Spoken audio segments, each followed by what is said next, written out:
로마서 1장 21절에서 23절, 그 다음에 32절 다 같이 합독하시겠습니다. 21절 시작. 이는 하나님을 알되 하나님께 합당한 영광을 돌리지 아니하고 감사치도 아니하며 도리어 그들의 상상이 허망하여지고 그들의 어리석은 마음이 어두워졌기 때문이라. 1장이요. 그들은 스스로 현명하다고 말하나 우둔하게 되었고 썩지 아니할 하나님의 영광을 썩어질 사람의 형상과 새들과 발달린 짐승들과 기어다니는 것들과 같은 형상으로 바꾸었도다. 32절 한 절입니다. 그들은 이 같은 일을 행하는 자들이 마땅히 죽음에 처해야 된다는 하나님의 심판을 알면서도 이 같은 일을 행할 뿐만 아니라 이런 일을 행하는 자들을 좋게 여기느니라. 아멘. 이제 예수님께서 이 땅에 오셔서 복음을 외쳤고 그 전에 침례 요한이 복음을 외치기 시작했었습니다. 복음을 외쳤다면 아마도 지금 이스라엘 백성들은 메시아 올 날을 기다리고 왔었고 지금까지 기다려 왔었고 오셨다면 금방 찾고 알아볼 수 있어야 하는데 우리가 이제 궁금하게 생각하는 것은 그토록 기다렸던 메시아가 왔음에도 불구하고 왜 이스라엘 백성들은 예수님을 알아보지 못했을까라는 의문을 오늘 여기 2장에서 그것을 잘 우리에게 해석해주고 풀어주고 있습니다. 오늘 여러분들과 함께 이 내용도 함께 나누겠습니다만 씨 뿌리는 비유나 그 다음에 요한복음 1장에 보면은 빛이 왔으되 어둠이 깨닫지 못했더라 라는 이런 말들은 일반적으로 우리 이해로는 이해할 수 없는 이야기들입니다.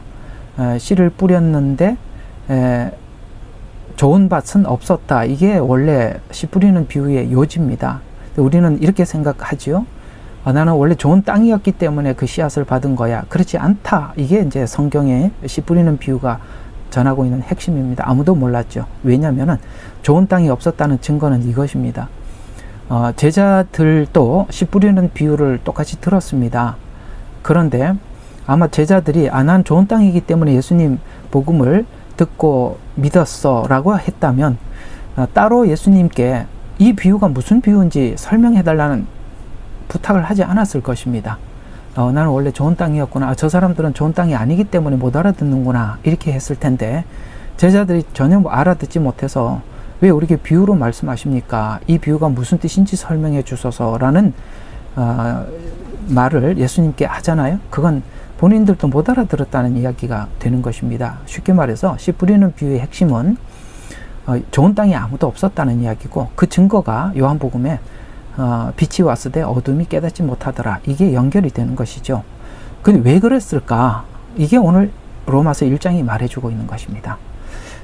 아마도 여러분들이 이제 일반적으로 들었던 복음하고는 좀 다를 수 있습니다. 야, 그럼 저 사람 안 믿는 사람들은 와도 몰랐고 우리는 원래 좀 마음밭이 괜찮았기 때문에 알아들었어. 이렇게 생각했던 것을 성경은 다 깨버립니다. 오늘 1장이 그걸 다 깨고 있는 것입니다. 로마서 1장이 그 얘기를 하고 있는 것입니다. 그래서 오늘 제목을 빛이 와도 어둠이 깨닫지 못하는 상태에서 복음은 시작되었습니다 라는 것을 주제로 여러분들과 함께 이 본문을 함께 나누어 보도록 하겠습니다. 자, 오늘 금방 읽었던 1장 21절과 그 다음에 그 1장 마지막 절 32절은 전체가 이런 이야기입니다. 인간의 죄악된 본성과 그에 따른 하나님의 공의로운 심판을 말씀하고 있어요. 그러니까 인간의 죄악된 그 본성들, 그것에 따른 하나님의 심판을 말씀하는데 본문을 통해서 하고자 하는 말은 인간이 하나님을 떠난 후에 이게 이제 에덴 동산에서 하나님을 떠나고 난 이후에 사람들의 죄가 얼마나 심각한지를 설명해서 은혜가 얼마나 필요한지를 하려고 하는 것이죠. 이게 이제 창세기로 옮겨보면 창세기 1장부터 11장 이야기를 여기다가 압축시켜서 실상 1장부터 11장에서는 지금 하나님을 떠난 상태가 뭐 여기 있는 이 죄들 쭉 설명하고 있는 거 있잖아요. 뭐 수근수근, 음행, 악행, 사악, 탐욕, 분쟁, 시기, 악독, 수근거림, 하나님 미움 이런 것들을 구체적으로 기록하고는 있지는 않지만 이 지경에 왔었다라고 11장에서 이제 바벨탑 사건이 등장하고 그 다음에 12장에 하나님께서 아브라함에게 구원을 약속하시죠. 믿음으로 의롭게 된다라는 그 믿음의 구원이 이 아브라함을 통해서 최초로 선포를 하는데, 그 선포하는 지점이 어디냐면 바벨탑을 쌓을 때라고 창세기는 그렇게 설명을 하고 있고, 로마서는 도저히 회복 불가능한 상태. 왜? 지금 여기 쭉 나열한 이 죄의 목록들은 우리 스스로 절대 해결할 수도 없고, 뿐만 아니라 해결 불가능한 전혀 이런 상태에서 복음은 시작되었다라는 것을 말해주기 위해서 오늘 1장 21절부터 32절은 이렇게 우리에게 말씀해 주고 있는 것입니다. 그래서 오늘 21절부터 23절에 보면 이렇게 이야기합니다. 하나님을 알되, 모르는 게 아닙니다. 알아요. 그러나 하나님을 영화롭게도 아니하고 감사치도 아니하고, 이렇게 이야기합니다. 알지만 영화, 그 다음에 감사하지 아니함. 그렇게 하다 보니까 하나님을 계시를 해도 사람들이 하나님께 영화롭게 하거나 감사하지도 않으려고 하니까 그걸로 끝나는 게 아니더라는 거죠. 어디로 갔냐? 생각이 허망해지더라. 미련한 마음이 점점 어두워져 갔다. 어두워져 갔을 뿐만 아니라 요한복음에는 눈이 감겼다, 이렇게까지 이야기를 함으로써 인간의 완전한 절망을 이렇게 성경은 소개를 하면서, 자, 이 마음이 어두워진 증거가 뭐냐? 이렇게 허망하고 감사치도 않고 이렇게 점점 이렇게 어두워져서 어떻게 되냐면, 그 증거로 인간이 이상하게 이렇게 돼 가더라는 거예요. 야, 이게 또 와이파이가 소리가 나네. 자, 잘 들리는지 모르겠습니다. 오늘은 참 난해한, 나중에 혹시나 그 예레미야 채널에 이게 녹화가 잘 안 돼 있으면 저희 그 교회 뭡니까? 그 사이트로 들어오셔서, 유튜브로 들어오셔서 지금 제가 이렇게 녹화를 하고 있으니까 거기서 들으시면 되겠습니다. 천천히 좀 말해 볼게요. 말이 조금만 빠르면 이렇게 되네요. 자, 마음이 어두워진 증거로 인간에게 준 썩지 않을 영광스러움을 썩을 새나 짐승 같은 형상으로 바꾸었다라고 이렇게 이야기를 하고 있습니다. 왜 인간은 하나님을 모르는 것으로 끝나지 않고 이렇게 짐승 같은 형상을 만들어서 이렇게 인간에게 통치하라고 준 짐승들의 형상을 만들어서 사람들은 거기에다 절을 하고 예배하고 그렇게 하는가라는 부분을 이야기하고 있습니다. 여러분, 기독교는 일반적으로 그 음악의 종교라고 합니다. 물론 다른 이야기도 많습니다만, 기독교는 음악의 종교라, 그 다음에 무슬림은 법의 종교라, 이렇게 이야기를 합니다. 그 다음에 불교는 미술의 종교라, 이렇게 사람들이 이야기를 해요. 여러분, 절에 가보면은 모든 게 그림이죠. 절 문간에서부터 그림을 그리기 시작해서, 그 다음에 안에는 부처 상을 만들어 놓고, 또 어느 구석에 가도 모든 게 그림이죠. 거기 그림들을 보면은 이상하게 생긴 그림들도 많이 있듯이, 인간이 왜 하나님을 떠나서 점점 허망하고 우둔해지니까, 이게 뭔가 신이라는 존재, 왜냐하면 하나님께서 우리를 창조하셨으니까 신이라는 존재에 대한 이해는 있지만 신을 만나지를 못하니까 그 마치 통치하고 다스리라고 우리에게 맡겨주었던 짐승을 만들어 놓고 세워놓고 그걸 숭배하더라. 이게 오늘 로마서 1장이 우리에게 지적하고 있는 것입니다. 쉽게 말해서 이런 이야기죠. 하나님께서 우리를 창조하실 때 다스리는 자로 지음을 받았지만 다스림을 받는 자리에 사람이 가게 되었다라고 오늘 로마서 1장은 우리에게 설명을 해주고 있는 것이죠. 이 말씀은 인간의 종교성에 관한 말씀으로, 인간이 만든 모든 종교는 인간에게 없는, 그러니까 인간이 가지고 있지 않는 능력을 가진 동물들을 숭배하는 것으로 나타난다라고 이렇게 우리에게 말씀하고 있어요. 그래서 오늘 이 본문은 썩지 않을 영광을 썩을 영광과 바꾸는 작업에서부터 하나님께 인간은 신을 찾기 시작했다라고 이렇게 설명을 하면서 영생을 약속받은 인간이 죽음에 복종할 뿐만 아니라 피조물에 숭배하게 되었다. 요 지점입니다. 잘 기억해 주세요. 뭐라고요? 죽음에 복종할 수밖에 없었다. 더 나가서 뭔가 그 죽음과 그 다음에 신을 갈망하는 그런 갈망하는 마음이 어떤 짐승을 만들어서 숭배하는 것으로 그 어떤 우리 속에 있는 하나님을 향한 어떤 신성, 우리 속에 있는 신을 추구하는 마음이 그렇게 숭배하는 것으로 나타나더라.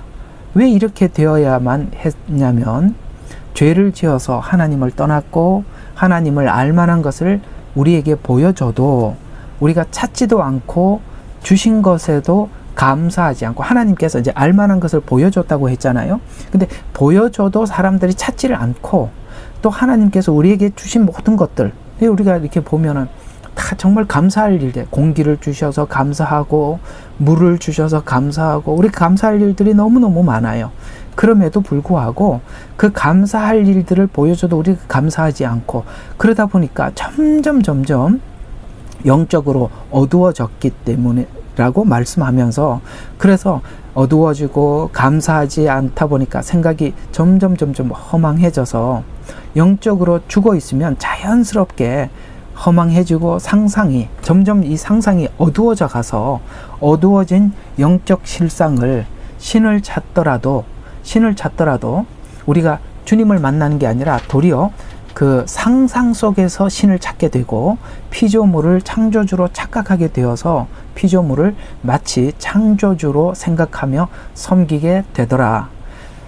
제가 이게 어려운 이야기 같아 보이지만 우리가 일반적인 종교들을 우리가 관찰을 해보면 그렇구나 라는 것을 우리가 금방 알 수가 있어요. 아까 말씀드린 것처럼 불교에는 미술 종교라고 했습니다.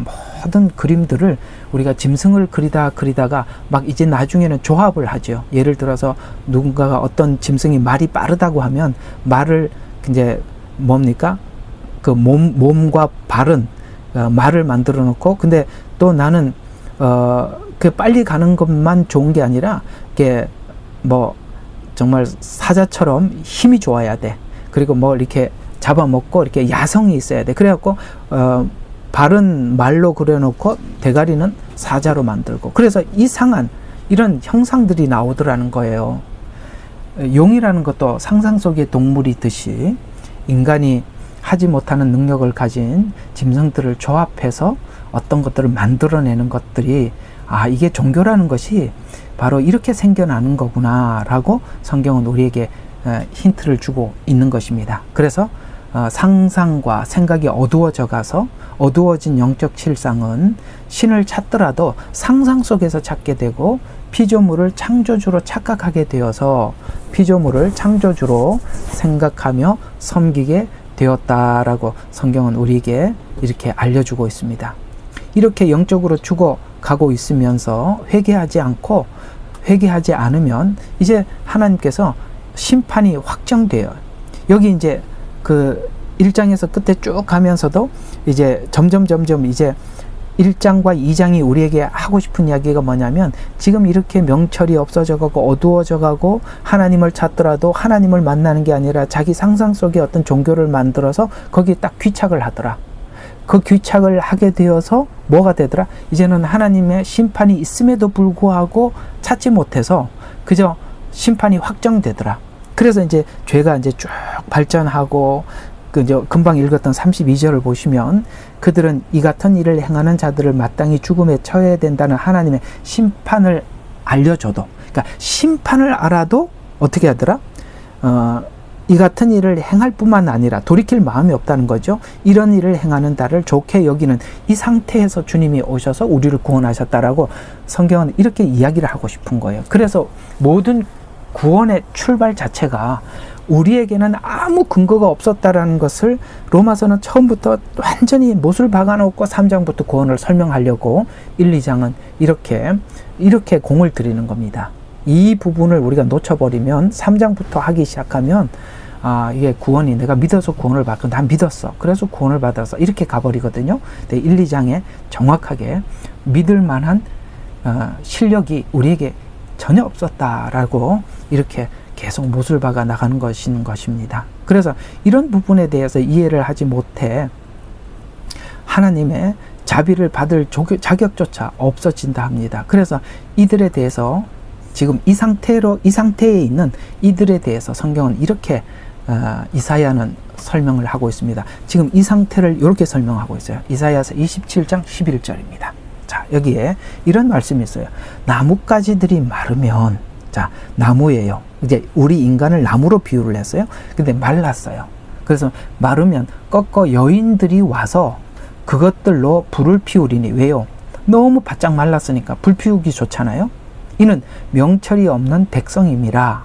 그러므로 그들을 지으신 분께서 그들에게 자비를 베풀지 아니하시며 그들을 조성하신 분께서 그들에게 은총을 베풀지 아니하시리라. 이렇게 말씀하고 있습니다. 지금 이 상태는 우리가 하나님 앞에 자비를 입을 그런 상태가 전혀 아니라는 거예요.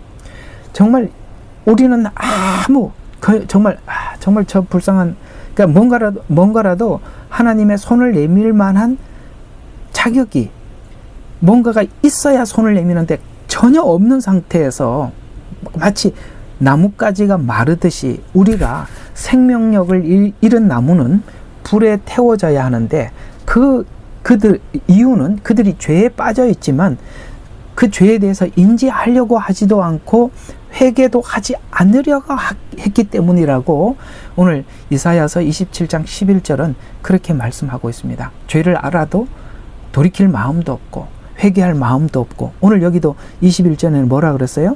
하나님을 알되 합당한 영광을 돌리지 아니하고 감사치도 아니하고 도리어 그들의 상상이 허망해지고 어리석은 마음이 어두워졌기 때문이라. 스스로 현명하다고 말하나 뭡니까?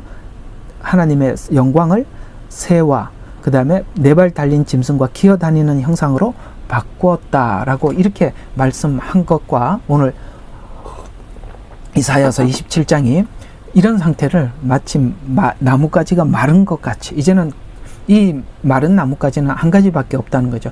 불태우고 그냥 태워 없어질 이 상태에서 우리가 하나님이 찾아오셨고 우리에게 손을 내밀었다라고 이 구원을 그렇게 설명해 들어가고 있습니다. 그래서 하나님은 인간에게 하나님을 아는 지혜를 먼저 주셨습니다. 그럼에도 불구하고 우리가 거절했다라고 오늘 앞쪽에서 자연 계시를 통해서, 또 하나님은 좀 더 유대인들에게는 율법을 주어서 또 이방인들에게는 양심을 통해 주어도 영광을 돌리지 않고 감사하지 않았다라고 이야기하고 있습니다. 그래서 인류는 구원의 필요성을 정말 우리가 구원을 필요해 라고 이렇게 구원의 필요성을 알더라도 해결할 수 없는 무능력, 그리고 무능력에서부터 출발했다는 것을 그것을 인지하는 것에서부터 이제 어떻게 우상 숭배를 시작했는지 아는 데서부터 복음은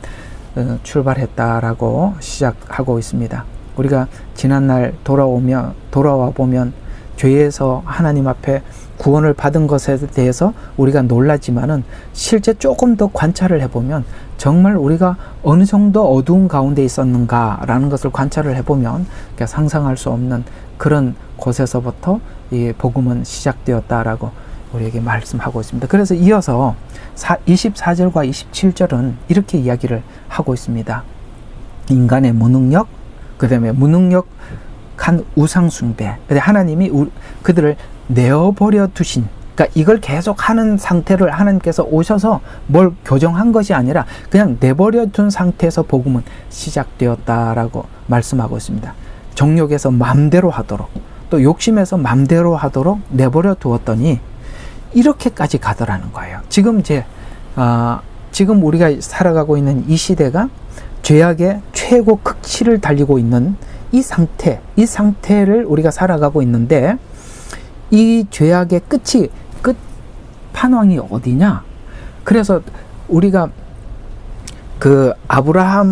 롯의 이야기를 할 때 소돔과 고모라 성 이야기를 하면서 그 소돔과 고모라 성이 멸망하게 된 원인이 성적 타락인데, 성적 타락의 어떤 부분이냐, 동성애다라고 하나님은 이 소돔과 고모라 성을 멸망시킨 원인을 우리에게 설명해 주면서 우리 모두에게 뭘 각인시키고 있느냐면, 마지막 때 하나님께서 심판하실 때 이제 죄가 관영하고 죄가 가장 클라이막스가 되는 이 지점이 어디냐? 동성애 지점이다 라고 이 소돔과 고모라 성 이야기를 통해서 마지막 종말, 주님이 오셔서 심판하실 때가 이때라고 우리에게 설명해 주는 것을 통해서 오늘 여기에 보면 그런 말씀이 어디에 나오느냐. 자, 26절을 보시면 이렇게 설명해 가고 있습니다. 똑같은 이야기죠.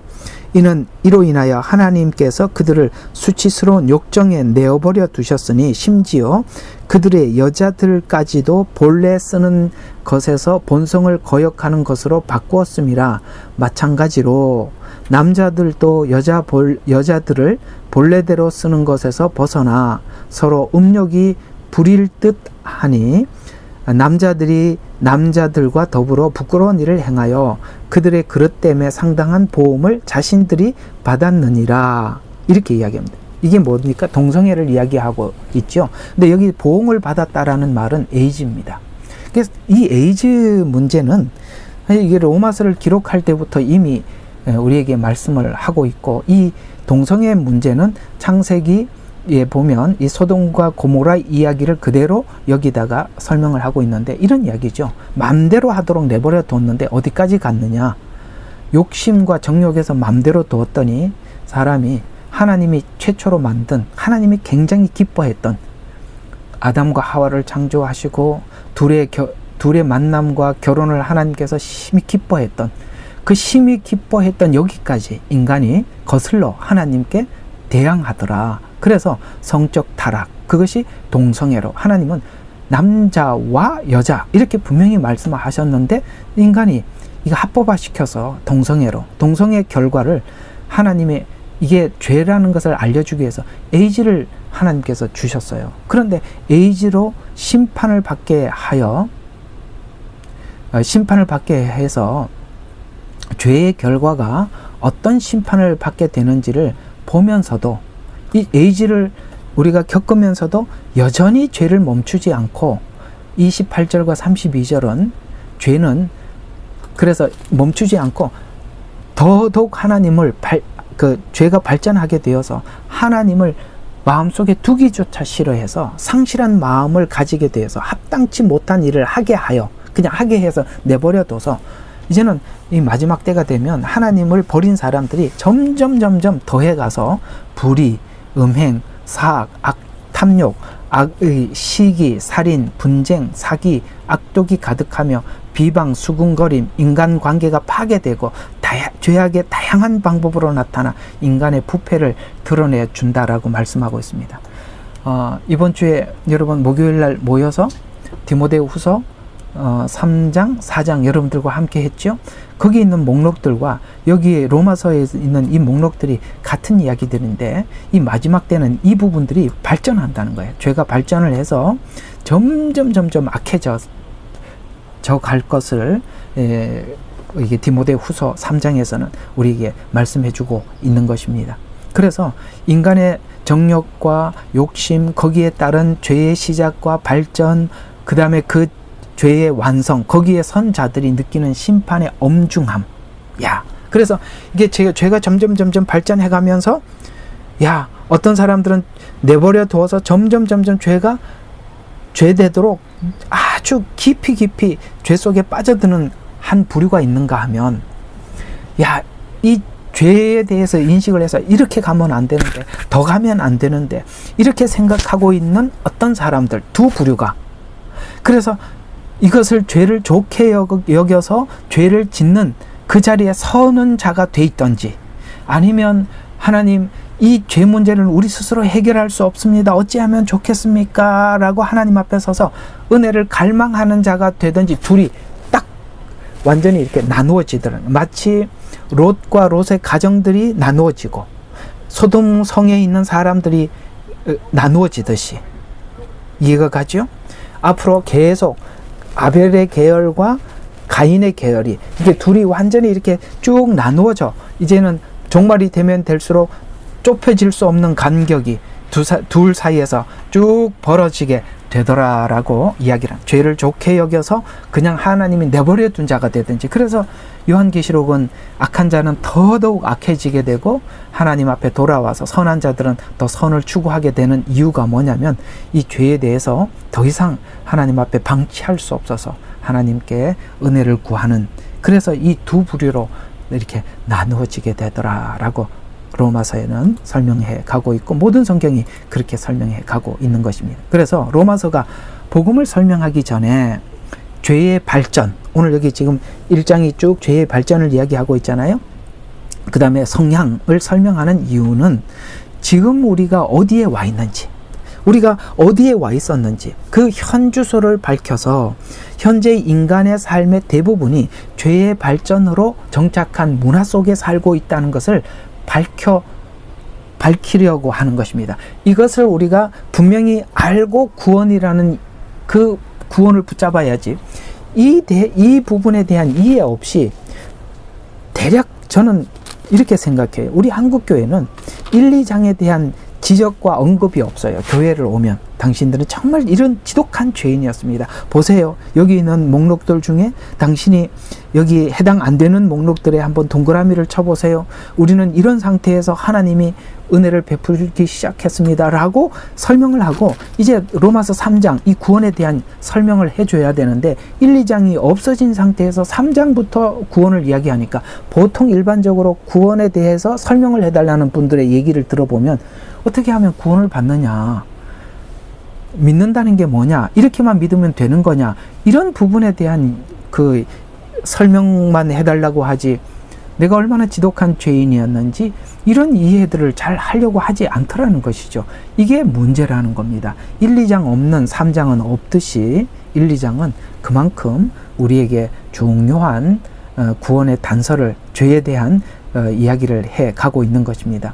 그래서 이 말씀으로 시작해야 로마서 3장 23절, 바로 이 굉장히 중요한 우리 모두가 외우는 성경 구절, 예수 믿으면은 그야말로 10손가락 안에 빨리 외워야 될 성경 구절이 바로 이 이야기죠. 로마서 3장 23절입니다. 모든 사람이 죄를 지었으므로 하나님의 영광에 이르지 못하였다라는 이 말입니다. 모든 사람 죄를 지었으므로 하나님의 영광에 이르지 못했다는 이 끊어진 상태에서 구원이 설명이 되어야 된다는 것이죠. 그래서 이 말씀을 인지하기 위함입니다. 모든 인간이 죄인임을 선언하고 하나님의 영광을 잊어버렸을 뿐만 아니라 스스로 회복도 불가능하다는 것을 이해할 때 인간은 은혜의 복음, 바로 성경이 말하는 이 은혜의 복음을 이해하기 시작하는 것입니다. 이 지점을 명확히 함으로써, 오늘 로마서가 이 설명을 명확히 함으로써 믿은 후에도 과거에 숭배했던 우상 숭배를 하지도 않고 하나님을 믿더라도 우상 숭배하듯이 믿지 않게 만들고, 또 하나 행위 구원, 이제는 이스라엘 백성들이 지금 했던 게 뭡니까? 율법으로 의롭게 되려고 했던 이 행위 구원에 대해서도 시도하지 못하게 하나님은 딱 길을 막아놓고 오직 믿음으로만 길을 가게 만들. 왜냐하면 인간은 자연스럽게 하나님을 믿어도 우상 숭배처럼 하나님을 믿게 되고, 이게 이스라엘 내내 이스라엘 역사 속에서 하나님과 씨름해왔던 거 아니겠어요?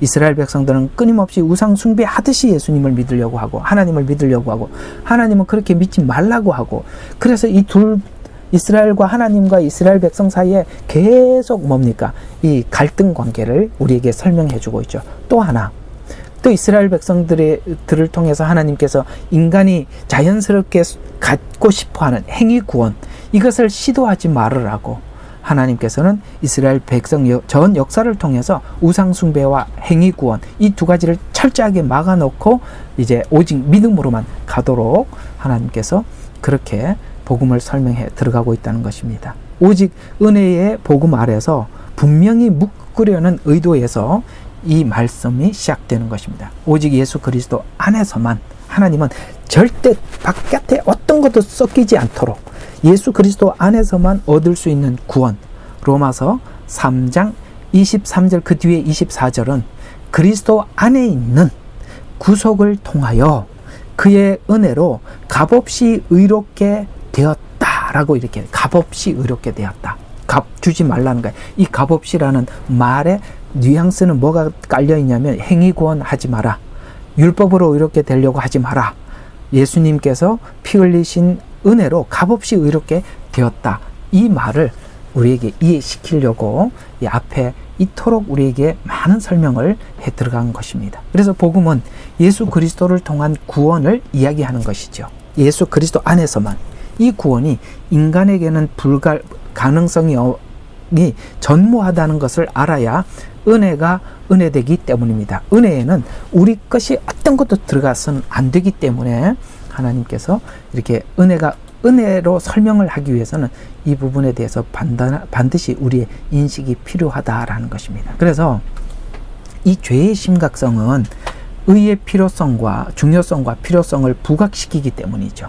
창조를 알면서도 죄를 알면서도 심판의 심각성을 알면서도 인간은 죄를 멈추지 않는다. 이게 1장 이야기입니다. 다시 한번요.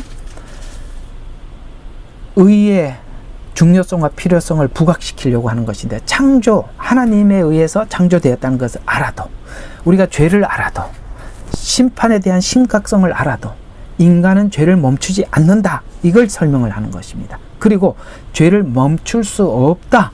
여기서부터 복음은 시작되는 것입니다. 멈추지 않는다. 멈출 수 없다. 이걸 강조하는 것이죠. 그렇다면 로마서가 하고 싶은 말이 있다면 죄를 멈출 수 있는 힘은 오직 하나님의 사랑과 은혜 안에서만 있다는 선언을 함으로써 인간에게 은혜가 얼마나 위대하고 위대할 뿐만 아니라 완전한지 알리는 것으로 시작하려고 하는 것입니다. 2장의 강조가 복음을 강조하려는 3장 21절과 26절 굉장히 중요한 이야기거든요. 여기 인간 스스로가 아닌 오직 하나님의 의와 은혜로 구원받을 수 있음을 분명히 하게 합니다. 그래서 구약의 구원의 계획을 아브라함에게 밝혀서 창세기에서 다 알 수 없었던 그냥 창세기에는 이 스토리만 쭉 설명을 해놨어요. 창세기에서 다 알 수 없었던 아브라함의 생애를 통해 설명해 들어가는 거예요. 3장은 이제 교리적인 부분이라면 이 교리적인 부분을 설명해 주기 위해서 이제 4장에 아브라함의 생애를 쭉 통해서 설명해 가고 있는 것입니다. 믿음의 의가 율법에서가 아니라 믿음을 통해 얻은 의라고 설명해서 믿음을 통해 의가 얼마나 중요한지 그 중요성을 알려주려고 하는 것입니다. 뿐만 아니라 그래서 인간의 성화가 필요하다는 것을 알려주는, 그러니까 아까 지금 불의, 그 다음에 탐욕, 사기, 그 다음에 원통함을 풀지 아니함, 이렇게 너무나도 많은 이렇게 죄에 찌들어 있었기 때문에 우리가 단순히 구원을 지식으로 이해하는 것이 아니라 얼마나 우리에게 거룩한 삶, 성화가 필요하다는 것을 알려주기 위한 것입니다. 그래서 로마서 6장 1절과 14절은 구체적으로 제시한 죄의 목록에서 돌아서야 함을 우리에게 강조하기 위함입니다. 그래서 죄의 목록에서 보듯 죄의 목록에서 스스로 헤어날 수 없는 인간의 죄가 하나님께서 주신 의를 힘입어 죄에서 해방되고 더 나아가서 스스로 죄에서 돌이키는 역사가 믿는 모든 사람들 가운데서 일어나는 것입니다. 이 상태에서 믿어 순종케 되고 그 다음에 하나님을 사랑하게 되고 스스로 죄를 거부하는 힘이 하나님의 십자가에서 드러난 의라고 로마서는 설명을 시작해 들어가고 있습니다. 이 죄의 보편성은 양심을 가지고 죄를 인지하는 이방인이나 율법을 가지고 죄를 인지하는 유대인이나 동일하다는 것입니다. 율법을 유대인에게 주신 이유는 죄를 알면, 그러니까 율법은 죄를 알려주는 거잖아요. 죄를 알면 해결할 수 있고 배우면 된다는 상상을 깨기 위함입니다. 이게 무슨 말이냐면 우리가 이제 흔히 이런 이야기를 하지 않습니까? 어떤 사람이 공부를 많이 하고 대학도 나오고 교수고 뭘 잘해요. 그러면은 우리는 이런 말합니다. 그 이상한 짓을 하면 아니 배운 사람이 왜 그래? 여러분 배운 사람이 왜 그래? 이런 말을 이제 하지 말라는 겁니다. 유대인들을 보세요. 배웠다고 되느냐? 안 되더라.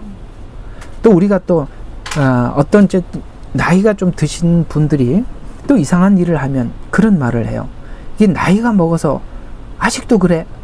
아니요. 나이가 들어서 해결될 게 아무것도 없습니다. 인간의 본성 자체가 자기 스스로 문제를 자기 스스로 해결할 능력이 없다고 성경은 이야기를 하고 있어요. 우리는 이제 그런 얘기 더 이상 하지 않깁니다. 이해가 가십니까? 이제 다음 주인가 다다음 주가 되면 유대인들에 대한 지적을 합니다. 그들은 너희들 남들을 가르치면서도 네가 도둑질을 하고 간음하지 말라라고 하는 네가 간음하고 살인하지 말라는 네가 살인하고 그 다음에 도둑질하지 말라고 하는 사람은 네가 신사의 물건을 도둑질하느냐라고 이야기하듯이 목사가 돼서 사람들을 가르친다고 해서 그 사람이 성화되는 게 그건 각자 속에 겉으로 드러나 있는 사람들에게 보이는 부분과 아직 속에 해결되지 못한 부분들은 다른 거라고 성경은 이야기하고 있어요. 그런 것처럼 알면 해결할 수 없다라는 것을 유대인을 통해서 온 세상에 하나님이 알려주고 싶은 거예요. 배우면 된다는 상상을 깨버리는 것입니다. 여러분 계속 이렇게 배운다고 해결되는 게 아니거든요. 이 죄와 여러분들이 몸소 싸워야 하고 죄와 몸부림쳐야 하는 것입니다. 왜냐하면 알면 배우면 안 된다는 상상을 깬 사건이 뭡니까? 바로 다윗이 밧세바와 간음한 사건을 통해서 우리에게 알려주고 싶어 하시는 것입니다. 그래서 자신의 현실을 보고 놀라야 하는 것입니다. 내 속에 이것이 있단 말인 것이야. 간음하지 말라 하는 네가 간음하고 있느냐라는 것을 오늘 이 다윗을 통해서 하나님 온 세상에 알려주고 싶었던 것입니다. 그래서 시편 51편 1절에 다윗이 깜짝 놀라서 이렇게 고백을 하고 있어요. 오 하나님이여 주의 자애하심을 따라 나에게 자비를 베푸소서. 자기가 믿음이 있다고 생각을 했는데 하나님의 자비가 필요하더라. 은혜가 필요하다라는 것을 드디어 이 다윗은 인지하고 하나님 앞에 하나님 자애하심을 따라 하나님의 그 사랑에 따라서 나에게 자비를 베풀어 주십시오. 주의 온유한 자비들의 풍성함을 따라 내 죄가를 지워버려 주십시오. 왜냐하면 3절에 보니까 내가 내 죄가를 아오니 내 죄가 항상 내 앞에 있었습니다. 믿음의 행동을 할 때는 죄가 없어진 줄 알았죠.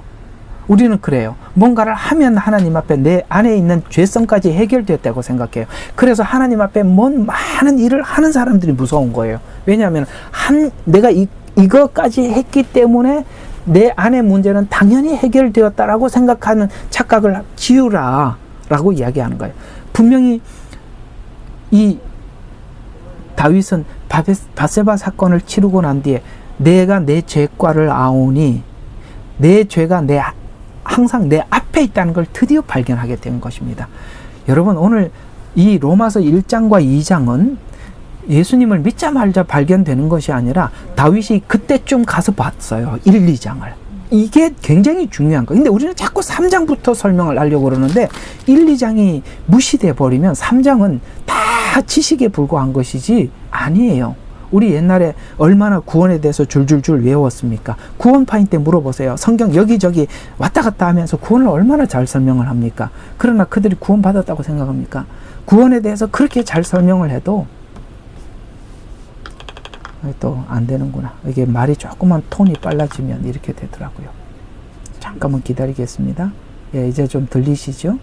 이게 말이 조금만 빨라지면 이렇게 되네요. 자, 이게 저도 제 마음을 이렇게 흥분하지 않고 천천히 하려고 무지 애를 쓰는데도 그렇습니다. 자, 한번 계속 봅시다. 내가 내 죄가를 아오니 내 죄가 항상 내 앞에 있나이다. 또 이스라엘 백성들을 통해서 우리에게 전하는 메시지는 죄를 용서받을 수 있는 종교적 행위들, 그 이스라엘에게 죄를 이렇게 용서받는다라고 제사법을 가르쳐 줬어요. 그런 행위들을 알려주어도 그들이 종교인이 될 뿐 마음에 일어나는 탐욕과 정욕을 오늘 짐승을 잡아 죽임으로써 죄가 용서를 받듯이 네 자신을 죽임으로써, 자기 자신을 부인함으로써 네 자신이 그리스도 안에서 우리가 하나님 앞에서 성화될 수 있다라고, 그렇게 짐승을 잡는 방법을 통해서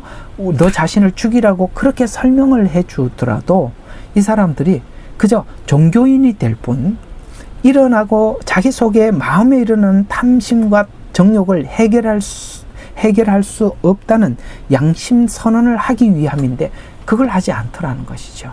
그래서 최상의 은혜는 어디서부터 우리에게 부어지기 시작하느냐 하면 바로 이 지점, 인간의 사악함의 극치, 알려주어도 해결할 수 없는 무능력과 무기력의 극치, 바로 이 지점에서, 여기에서부터 은혜가 설명되지 않으면 구원의 공로는 전부 다 내게 들어가기 때문에 하나님께서 완전히 이것을, 너는 정말 사악함의 극치다, 죄인 중에 괴수다, 그 다음에 너는 무능력하고 무기력하다 라는 것을 충분히 설명한 상태에서 나라는 그 불순물이 0.001도 들어가지 않는 상태에서 하나님의 은혜만 수록히 부어서, 거기서부터 하나님은 복음을 설명하고 예수님을 설명하기 시작하더라.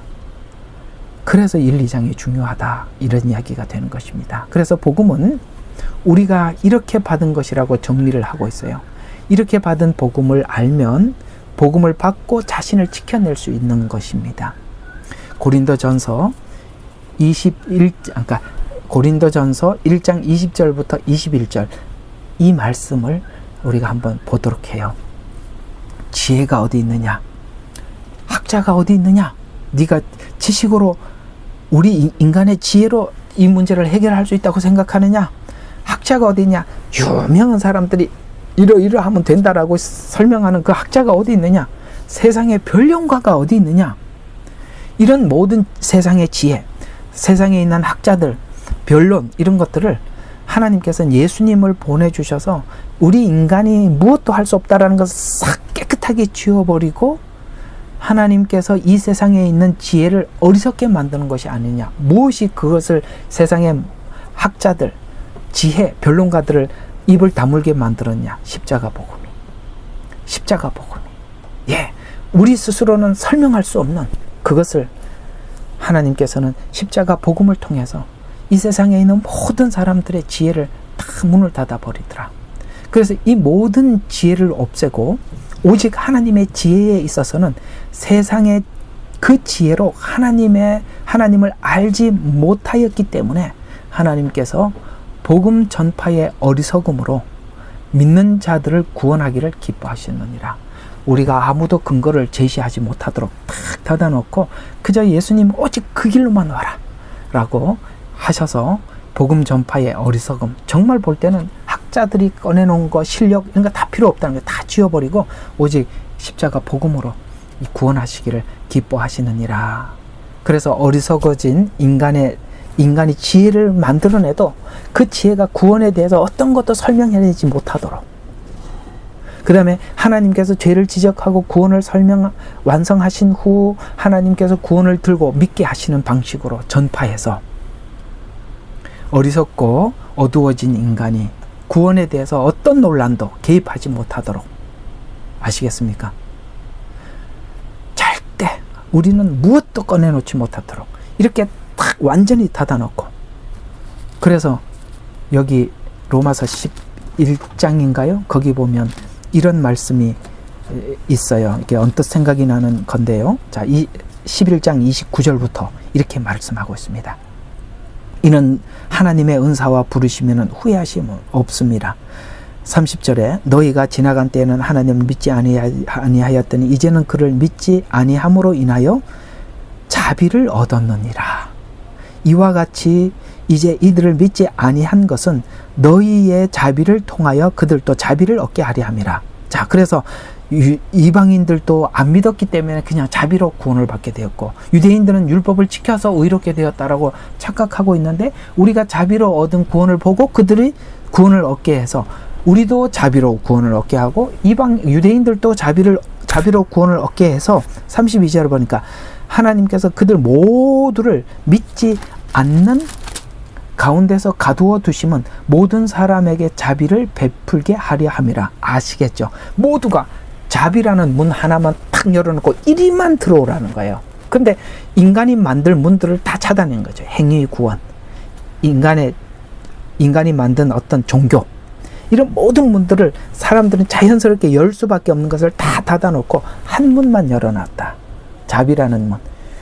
유대인도 일로 들어와야 되고 이방인들도 이쪽으로만 들어오도록, 그렇게 아무도 개입하지 못하도록. 이것이 바로 성경이 말하는 복음의 출발이요 선언이요 시작점이다. 이렇게 우리에게 설명해 주고 싶은 것입니다. 결론입니다.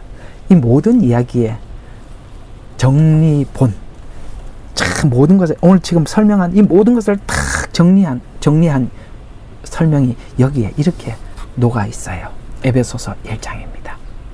에베소서 1장 4절과 11절에 보니까 이걸 조금 정리해서, 기니까 짧게 설명을 하면 이런 이야기입니다. 하나님께서 세상의 기초가 놓이기 전에, 그러니까 창조 이전에, 이런 이야기입니다. 그래서 창세 이전으로 올라가는 거예요, 구원이. 로마서도 끝부분으로 가면 예정, 하나님이 창조하기 이전이라고 설명을 하고 있고, 에베소서에서는 정확하게 창조 이전부터 이렇게 구원을 하나님께서 구상하시고 준비하셨다라고 이렇게 얘기합니다. 하나님께서 세상의 기초가 놓이기 전에 그리스도 안에서 우리를 택하사 우리가 사랑 안에서 그분 앞에 거룩하고 흠없게 하시려고. 여러분, 이 거룩하고 흠없게는 어떤 의미를 가지고 있느냐면, 에덴 동산에서도 인간이 거룩하고 흠없지 않았어요. 왜? 선악과를 선택하잖아요. 그 거룩하고 흠없게는 이 자유의지가 하나님의 말씀을 우리가 대항하고 하나님의 말씀을 거부할 권리를 가지는, 이것이 에덴 동산에는 있었어요. 그래서 이것이 완전히 거룩하거나 흠없게 되지 않았기 때문에 선악과를 따먹었었어요. 이 말 오해 없기를 바랍니다. 아직도 에덴 동산에서는 완벽하게 거룩하거나 흠없지 않았다는 것입니다. 왜요? 하나님의 사랑을 우리 마음속에 느끼지 못했었어요. 그것은 하나의 명령에 불과했기 때문에. 그러나 오늘 우리가 받은 구원은 죄인 중에 괴수된 우리들을 구원하심으로써 우리가 뭡니까? 우리 마음이 하나님을 거부하지 않는, 그런 주님을 거부할 수 없는, 그리고 거부하지 않는 거룩함, 흠없음, 이런 것을 구상하셔서 하나님은 사랑을 예수님을 통해서 우리에게 보여주고 우리가 그 사랑 안에 들어옴으로써 이제는 더 이상 하나님과 우리 사이가 어떤 죄 앞에서도 우리가 스스로 그 죄를 거부하는, 그래서 거룩하고 흠없게 하시려고 그리스도 안에서, 바깥에서 절대, 오직 그 자비 안에서만 우리를 택하시어 우리를 자신의 자녀로 입양할 것을 예정하셨으니, 이는 자신의 사랑하시는 자 안에서 우리에게 은혜로 베푸신 그의 은혜의 영광을 찬양케 하려 하심이라. 우리가 그리스도 안에서 그의 은혜의 풍성하심을 따라 그의 피로 말미암아 구속 곧 죄들의 용서를 받았으니 그가 모든 지혜와 총명으로 우리에게 넘치게 하셨도다. 그분께서 그의 기쁘신 뜻에 따라 자신 안에서 계획하신 바 그의 뜻의 신비를 우리에게 알리셨으니 이는 때가 찬 경륜을 위하여 그리스도 안에서 하늘에 있는 것들이나, 이건 뭡니까? 영계. 그 다음에 것들이나 땅에 있는 것들이 다 함께 하나로 모으려 하심이라.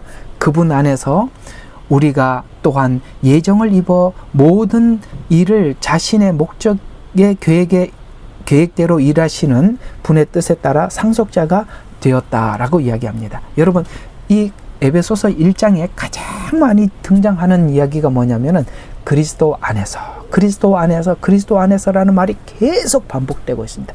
모든 것은 하나님이 그리스도 안에서만 해결하기 위해서 그걸 준비해 놨던 거예요. 그래서 하나님께서 우리 모두에게 꺼내놓는, 하나님께서 나는 너희들을 향한 마음이 이렇다라고 꺼내놓는 것이 딱 하나밖에 없어요. 그게 뭐죠? 십자가입니다. 그래서 우리는 모든 세상에, 구약도 뭡니까? 구약에 있는 모든 시간들이 십자가로 쫙 이렇게 쫙 모아져서 이렇게 만나죠. 신약에서도 십자가에서 쫙 퍼져나가는 겁니다. 이 세상의 모든 중심은 오직 십자가 안에서, 하나님 그리스도 안에서, 그리스도 안에서, 그리스도 안에서 이걸 하기 위해서 하나님 창세 이전부터 이걸 구상하고 준비하셨대요. 거룩하고 흠없게 하시려. 여러분 오늘 로마서 1장에 보십시오. 이 문제가 과연 우리가 해결이 되겠습니까? 해결이 되겠습니까? 절대 해결할 수 없어요. 그러니까 이걸 우리는 율법으로도 해결할 수 없고 세상에 있는 어떤 논리로도 해결할 수가 없어요. 우리 죄 문제는. 그 다음에 이 죄 문제를 씻고 해결하는, 새롭게 되는 이 문제가 누구도 할 수 없어요. 이거는 오직 어디서? 예수 그리스도의 십자가 보혈 안에서만이 해결할 수 있다. 하나님은 그것을 아시고 창세 이전에부터 이것을 준비하셔서 결국 이 십자가는 창세 이전에부터 준비한 일이라 라고 우리에게 말씀을 하고 있습니다. 그래서 오늘 이야기는 이런 이야기가 되는 것입니다. 예수 안에서만 해결될 수 있도록, 그래서 하나님이 주신 은혜의 영광을 찬양하도록, 인간이 하나님의 것을 훔쳐가지 말도록 시작한 복음입니다. 그렇습니다. 오늘 이야기들을 좀 정리를 한번 해볼게요. 우리는 오늘 여기 로마서, 왜 자꾸 창세기, 로마서 1장에서 말하고 있는 이 죄의 목록들을 그냥 스쳐 지나가듯이 읽어서는 안 되는 것입니다. 여기에 무엇 하나도 우리는 이 단어 하나, 사기, 그 다음에 정욕, 음란, 이런 단어 하나하나가 우리 속에 뼛속 깊은 죄라는 것을 하나하나 우리는 회개의 이유로, 회개의 이야기로 우리는 받아들여야 하고, 그것이 회개해야 될 아주 깊은 죄성이라는 것을 우리는 인지하는 것에서부터 십자가 복음은 여러분들에게 자비로, 은혜로 찾아가게 된다는 것입니다. 1, 2장 없는 3장은 죽은 것입니다. 의미가 없는 것입니다. 여러분, 구원을 이해하기 위해서는 구원을 어떻게 하면 받을 수 있어? 라는 질문보다는 내가 어떤 죄인이었는가로부터 출발을 해라 라고 오늘 성경은 우리에게 지적해 주고 있는 것입니다. 이 로마서가 듣는 여러분들에게 어렵지 않았으면 좋겠습니다. 그리고 1, 2장에 있는 이 내용들이 여러분들에게 깊은 고민이 되었으면 좋겠어요. 여기서부터 여러분들의 구원이 설명되어져 나가기를 간절히 주님의 이름으로 축원합니다. 제가 기도하고 마치도록 하겠습니다. 사랑의 하나님 아버지, 고맙고 감사합니다. 오늘도 저희들에게 귀한 말씀으로 열어주시고 함께 해주신 은혜 감사합니다. 로마서 1장과 2장이 거저 있는 것이 아니라 여기에 무엇 하나도 부인할 수 없는 죄의 목록들이 우리에게도 모두 있는 목록들입니다. 여기서부터 우리가 돌이키기 위해서는 세상의 법도 우리를 여기서 돌이킬 수 없게 하고, 아버지 하나님, 세상의 어떤 종교도 여기서부터 자유롭지 못한데 오직 하나님께서 예수 그리스도의 십자가의 은혜와 사랑 안에서 이 구원이 시작되고 출발되었음을 우리에게 알리기 위함이오니, 주님, 오늘 이 주신 귀한 말씀 한마디 한마디가 우리 가슴속, 우리 마음속 뼛속 깊은 곳에서부터 하나님 앞에 시인하고 인정하는 것으로부터 시작되도록 인도하여 주시옵소서. 오늘도 이 말씀을 다 알아듣는 지혜로운 아버지 하나님, 저들이 되게 하옵소서. 우리는 역사상 가장 중요한 시점을 지나고 있습니다. 하나님께서는 하나님의 일을 하시기 전에 사람을 준비시키셨음을 우리가 알고 있습니다. 하나님 말씀은 마지막 때에 대추수, 대부흥의 때가 있다고 분명히 예언하고 있습니다. 아멘. 하나님의 말씀이 그대로 성취될 것을 믿습니다. 예레미야 눈물은 잠자는 교회와 영혼을 깨우기 위해 노력하고 있습니다. 이 가슴 뛰는 일에 함께 하길 원하시는 분은 카카오 채널로 연락 주시기 바랍니다. 당신은 위대한 하나님의 사람입니다.